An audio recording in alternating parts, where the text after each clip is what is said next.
How to redeem codes in Brawl Stars. The first things first, before you enter the code, you gotta make sure first that you're currently using or running the latest version of Brawl Stars.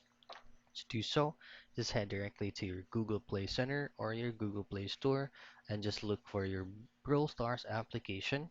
And usually, if your Brawl Stars needs an updating, there is gonna be an update button visible. Just simply tap on that and it will automatically update by itself. So once everything is set, just head directly to your game and make sure that you log into your account. For you to be able to enter a specific code, all you have to do is go to shop right here, and you'll have to scroll all the way to the right, and as you can see, there is going to be an option right here that says content creator boost.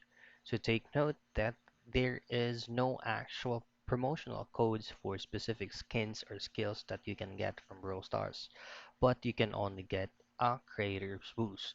Now for you to enter it, just press the enter code right here, and this is where you can type in a specific code.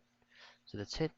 That's how you go ahead and redeem Brawl Star codes.